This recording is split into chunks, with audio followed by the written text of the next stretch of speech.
नमस्कार, मी अंकिता. अंकिता's रेसिपी मराठीमध्ये तुमचं खूप खूप स्वागत आहे. आज आपण बनवणार आहोत गाड्यावरती मिळतो तसाच चिकन पाव घरच्या घरी पौष्टिक आणि हेल्दी बनवणार आहोत. त्यासाठी तुम्ही चॅनलला अजून सबस्क्राईब केलं नसेल तर सबस्क्राईब करा. अशाच नवनवीन रेसिपी तुम्हाला बघायला भेटतील. अगदी सोप्या पद्धतीने आणि कमी वेळेत आणि कमी साहित्यामध्ये आपण असा पौष्टिक चिकन पाव बनवणार आहोत. चला झटपट रेसिपीला सुरुवात करूया. इथे आपण अर्धा किलो बोनलेस चिकन स्वच्छ धुवून घेतले. आता आपण त्यामध्ये टाकणार आहोत 1 वाटी दही, अद्रक लसूणची पेस्ट. इथे आपण हिरवी मिरची आणि लसूण असा बारीक करून घेतलाय. आता ते टाकूयात. लिंबाचा रस घालूयात. अर्ध लिंबू घेतले. आता आपण इथे घालणार आहोत गरम मसाले, लाल तिखट, हळद, धना पावडर आणि आपला एव्हरेस्टचा चिकन मसाला घालूयात. आणि सर्व मसाले आपण असे चिकनला मस्त असे मिक्स करून घेणार आहोत. छान असे मसाले आपण इथे मिक्स करून घेतलेत. आता आपण इथे टाकणार आहोत चवीनुसार मीठ. मीठ घालून मसाले पूर्ण असे एक चोळून घेतलेत, आपण लावून घेतले. आणि आता आपण चिकन 10 ते 15 मिनिटासाठी असं मॅरिनेट करण्यासाठी ठेवणार आहोत. मसाले चिकनमध्ये मुरले की चव खूप छान येते. इथे आपलं बघा पॅन मस्त गरम झालंय. त्यामध्ये तेल टाकूयात आणि आता आपण चिकन मॅरिनेटसाठी ठेवलं होतं ते टाकूयात आणि छान मस्त असं आपल्याला इथे परतून घ्यायचे. आपल्याला इथे चिकनमध्ये अजिबात पाण्याचा वापर नाही करायचा. आपल्याला एकदम असं सुक्कच मसालेदार चिकन बनवणार आहोत आपण. झाकण ठेवून आपण इथे 20 मिनिट असं मस्त चिकन शिजवून घेणार आहोत. तुम्ही बघा एकदम मस्त असं आपलं चिकन छान शिजले बघा, मऊ लुसलुशीत झाले. एकदम सर्व मसाले असे छान तयार आहेत बघा. आता आपण एका डिशमध्ये काढून घेऊयात आणि पूर्णपणे गार करून घ्यायचे आपल्याला. आता आपण त्याचे असे छोटे-छोटे पीसेस करून घेणार आहोत. जसं आपण किस करतोय तसा बटाट्याचा तसं करून घेणार आहोत. आता इथे आपण क्रीम बनवायला घेऊयात. त्यासाठी 2 उकडलेले अंडे, 10-15 लसूण पाकळ्या, काळी मिरी, चवीनुसार मीठ घालूयात. 2 क्यूब आपण चीज घेतले. इथे तुम्हाला क्रीम चीज भेटलं तरी चालेल. मी इथे साई मलईचा वापर केलाय. आता छान आपण मिक्सरला फिरवून घेऊयात. मी इथे पिझ्झा सॉस पण टाकला यामध्ये. तुमच्या आवडीनुसार तुम्ही टाका. एकदम अशी मस्त चव येते बघा. इथे आपला चिकन पाव बनवण्यासाठी चिकन मसाला मस्त आपला असा तयार आहे.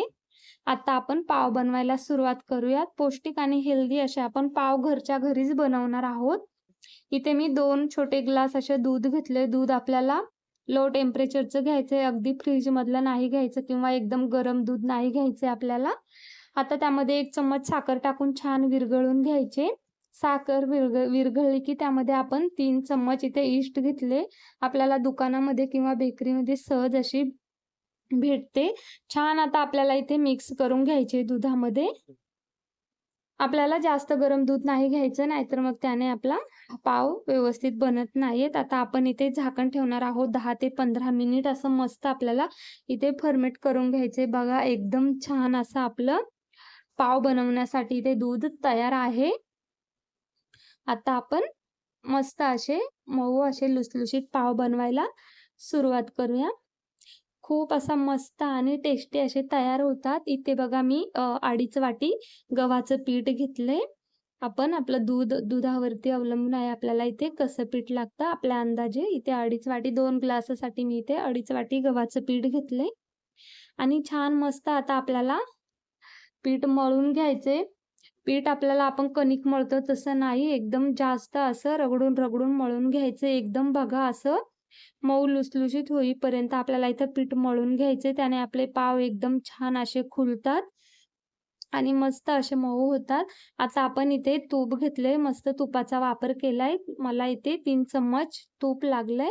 आपण थोडं-थोडं करून असं तूप घालून छान असं मस्त मळून घ्यायचे. इथे बघा एकदम छान आणि मऊ लुसलुशीत आपलं पीठ मस्त मळून झालंय. आता आपण पीठ 25 ते 30 मिनिटासाठी असंच भिजत ठेवणार आहोत. एकदम असं आपलं पीठ मऊ लुसलुशीत आणि असं फर्मेंट झालं पाहिजे. इथे बघा 25 ते 30 मिनिट झालेत. आपलं पीठ पण एकदम छान मस्त भिजलंय बघा. आता आपण मस्त असे चिकन पाव बनवायला सुरुवात करूया. तुम्ही बघू शकता. आपल्याला इथे हाताला किंवा पोळपोटाला चिटकू नाही त्यासाठी आपण इथे हाताला तेल किंवा तूप, बटर लावू शकता. तिथे बघा मी मस्त असं हाताला बटर लावलंय आणि आता आपण छान असे मस्त असे चिकन पाव बनवून घेणार आहोत. अगदी घरामध्ये सर्वांनाच आवडतील. आता आपण इथे घेतले मग चीज घेतले आणि मस्त असे आपल्याला छान पाव बनवून घ्यायचे. आपल्याला इथे पाव असे छोट्या-छोट्याच आकाराचे बनवायचे. ते असे फुगून वरती येतात. त्यामुळे आपण इथे पूर्ण शिजले पाहिजे. त्यामुळे आपण इथे छोटे-छोटेच बनवूयात. इथे मी एअर फ्रायरमध्ये बनवते. तुम्ही कढईमध्ये बनवले तरीही चालतील. आता आपण त्यावरती लावूयात बटर. बटर लावल्यानंतर आपण इथे सफेद तीळ टाकणार आहोत. एकदम मस्त असे तयार होतोय आपला चिकन पाव. इथे बघा आता आपण 180 वरती 10 मिनिटासाठी ठेवणार आहोत आणि आपण मध्ये पण चेक करून बघायचे. इथे मस्त असा आपला चिकन पाव बनवून तयार आहे. कशी वाटली तुम्हाला रेसिपी? नक्की कमेंट करून सांगा आणि तुम्ही पण ही रेसिपी नक्की ट्राय करा. आवडली असेल तर लाईक करा, शेअर करा, सबस्क्राईब करा. धन्यवाद. बाय.